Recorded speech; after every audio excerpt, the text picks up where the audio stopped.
कहानी की शुरुआत होती है 200 साल पहले रशिया के एक समुद्र के राजा सीजर से, जिसके हाथ में एक जादुई अंगूठी थी। एक दिन उसने अपने जासूस मेंढक को बुलाकर उस मछली के बारे में पूछा जिससे वो शादी करना चाहता था, पर तब उसे पता चला कि वो मछली उसके चंगुल से बचकर निकल गई थी। इसके बाद हम समुद्र किनारे रहने वाले एक लड़के को देखते हैं जिसका नाम था एमिलिया। वो अपने अंधे पिता के साथ रहता था जो कि एक लुहार का काम करते थे। एक दिन एमिलिया चुपके से निकलकर बर्फ में स्केटिंग करने जा रहा था, पर अचानक उसके पिता को उसके पैरों की आहट सुनाई दे गई। उन्होंने एमिलिया को बुलाकर देखा कि क्या वो उनकी मदद करने लायक बड़ा हो चुका है, तो एमिलिया ने काम से बचने के लिए छोटे होने का नाटक किया। इसके बाद एमिलिया लुढ़कते हुए नदी किनारे पहुंचा और मछली पकड़ने की कोशिश करने लगा, पर एक भी मछली हाथ नहीं लगी। तभी अचानक पानी में बवंडर आ गया और पानी की जोरदार लहर उस पर आ गिरी। तब एमिलिया ने देखा कि उसकी बाल्टी में एक बड़ी सी मछली अपने आप आ गिरी थी। अब वो खुशी खुशी घर पहुंचा और मछली पकाने की तैयारी करने लगा, लेकिन अचानक वो मछली बोलने लगी और उसने कहा कि अगर एमिलिया ने उसे जिंदा छोड़ दिया तो वो उसकी 3 इच्छाएं पूरी कर देगी। एमिलिया ने कहा कि वो शहर देखना चाहता है लेकिन चूल्हे से हटना नहीं चाहता। तभी अचानक मछली ने अपने जादू से एमिलिया को चूल्हे के साथ ही घर से निकाला और सीधा शहर की ओर ले गई। एमिलिया तो बेचारा डर के मारे चूल्हे से ही चिपका रहा और उसे देखकर आम लोग भी काफी घबरा गए। अब एमिलिया को बहुत ठंड लग रही थी, इसीलिए उसने अपनी दूसरी इच्छा मांगकर कहा कि वो चाहता है कि अभी के अभी गर्मियां शुरू हो जाएं। उसी पल सारी बर्फ पिघल गई और चारों ओर हरियाली छा गई।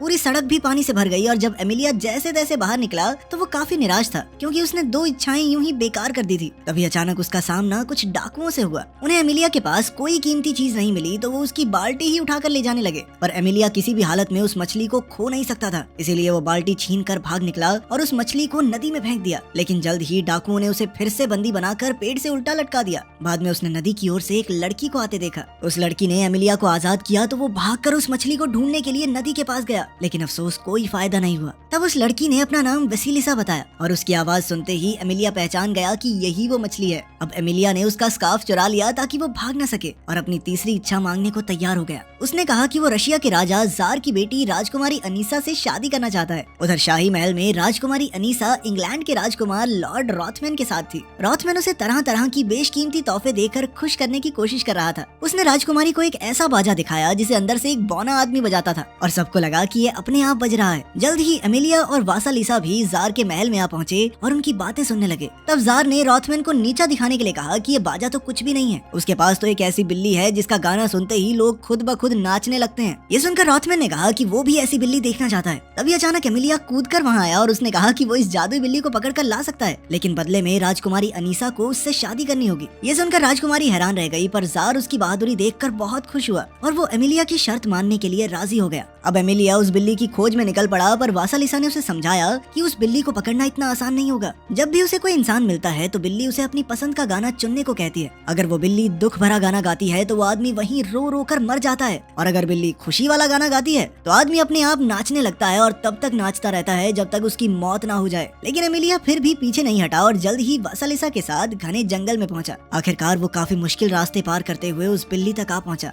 बिल्ली ने उसे गाना चुनने को कहा तो एमिलिया ने दुख भरा गाना चुना। जब बिल्ली ने गाना गाया तो अचानक एमिलिया भी उसके साथ गाना गाने लगा, क्योंकि ये वही गाना था जो बचपन में उसकी माँ उसे सुनाया करती थी। जब बिल्ली ने देखा कि एमिलिया को इस गाने से कोई फर्क नहीं पड़ा तो वो रोने लगी और अंत में एमिलिया के साथ चलने को तैयार हो गई। वहीं दूसरी ओर वासालिसा को सीजर का जासूस मेंढक मिला। मेंढक ने उसे बताया कि शादी की सारी तैयारियां हो चुकी हैं। ये सब सुनकर एमिलिया को कुछ समझ नहीं आया तो वासालिसा ने उसे बताया कि एक बार सीजर ने उसे शिकारी के जाल से बचाया था, इसलिए वासालिसा पर उसका कर्ज है और अब सीजर बदले में उससे शादी करना चाहता है। खैर फिर वो जल्द ही शाही महल पहुंचे, जहां लॉर्ड रॉथमैन शादी के लिए राजकुमारी अनीसा का हाथ मांग रहा था, पर तभी एमिलिया बिल्ली के साथ अंदर घुस गया। जल्द ही बिल्ली ने गाना बजाना शुरू किया और सब लोग अपने आप नाचने लगे। तब जार ने उसे बिल्ली को कहीं दूर ले जाने का हुक्म दिया। वो एमिलिया की बहादुरी से काफी प्रभावित था, लेकिन अब राजकुमारी शर्त के मुताबिक एमिलिया जैसे एक आम इंसान से शादी नहीं करना चाहती थी, इसीलिए उसने एमिलिया को एक और जोखिम भरा काम देने का फैसला किया। फिर रात को राजकुमारी अपनी माँ जरीना की आत्मा से मिली तो जरीना ने उसे एमिलिया के लिए एक बेहद खतरनाक काम बताया। फिर अगली सुबह लॉर्ड रॉथमैन अपने इंग्लिश जूसर से जार को खुश करने की कोशिश कर रहा था। इसके अंदर भी एक बौना आदमी था जो फलों और सब्जियों का जूस बनाकर बाहर निकालता था, और इस अनोखे जूसर को देखकर जार तो काफी हैरान था।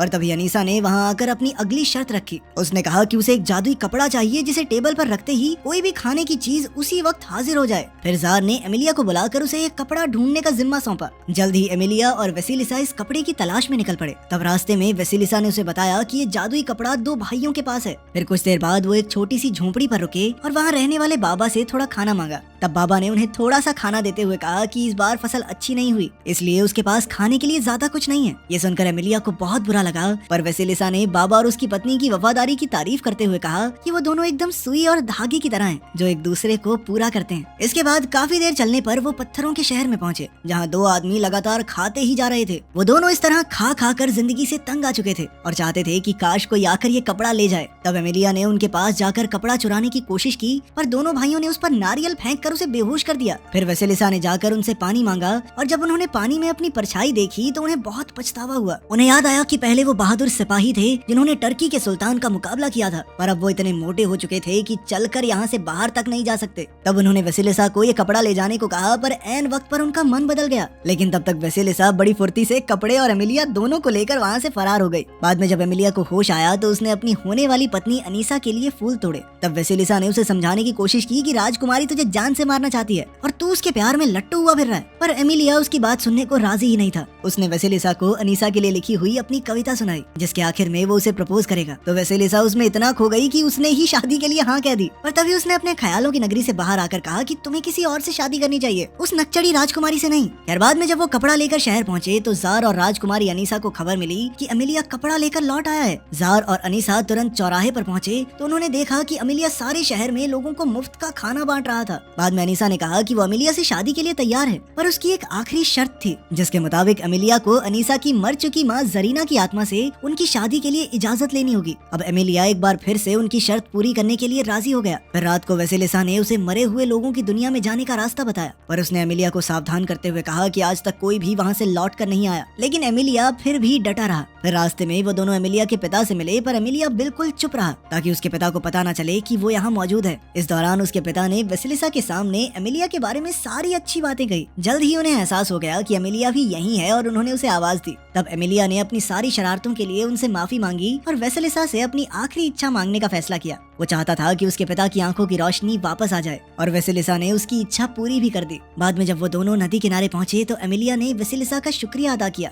और उसका स्कार्फ लौटा दिया, पर वेसेलिसा फिर भी उसके साथ आगे बढ़ी और जल्द ही दोनों मुर्दों की दुनिया में पहुंच गए। फिर वहाँ का राजा कुसाई उनसे मिलने आया तो खुलासा होता है कि वेसेलिसा असल में उसकी बेटी थी। एक बार वेसेलिसा ने एक बहुत बड़ी गलती की थी तो कुसाई ने उसे मछली बना दिया था। फिर वेसेलिसा ने कुसाई को जरीना की आत्मा को बुलाने को कहा। जब जरीना की आत्मा वहाँ आई तो उन्हें पता चला कि उसे भूखे रहने की सजा मिली थी, जिस वजह से उसकी मौत हो गई। अब एमिलिया ने कहा कि मैं आपकी बेटी से शादी करना चाहता हूँ, पर जरीना ने साफ इनकार कर दिया। लेकिन अपनी बेटी वेसेलिसा की मदद करने के बदले कुसाई को लगा कि मुझे इस लड़के की मदद करनी चाहिए, तो उसने जरीना को खाना देकर उसका श्राप हटाने की बात कही, जिसके बाद आखिरकार जरीना शादी के लिए राजी हो गई। उधर जार ने ये देखा तो वो बेहद खुश हुआ। इधर वेसेलिसा ने अपने पिता को अलविदा कहा तो उन्होंने कहा कि यहाँ से निकलते ही एमिलिया ने जो कुछ भी देखा वो सब कुछ भूल जाएगा। ये सुनकर वेसेलिसा एमिलिया की ओर दुख भरी नजरों से देखकर मुस्कुरा रही थी। अगली सुबह एमिलिया की आंख खुली तो वो वेसेलिसा को भूल चुका था। वो किनारे पर आते ही भाग गया और वेसेलिसा फिर से मछली बनकर नदी में चली गई। इसके बाद एमिलिया अनीसा के पास पहुंचा, पर उसने कहा कि उसे किसी और से प्यार हो गया है, लेकिन उसे ये याद नहीं है कि आखिर वो कौन है। ये सुनते ही अनीसा ने खुशी खुशी एमिलिया को गिरफ्तार करने का हुक्म दे दिया। इसके बाद उसे चौराहे पर ले जाकर ऐलान कर दिया गया कि उसने जो भी कारनामे किए वो जादू की मदद से किए, इसीलिए अब राजकुमारी अनीसा को धोखा देने के जुर्म में उसे मौत के घाट उतारा जाएगा।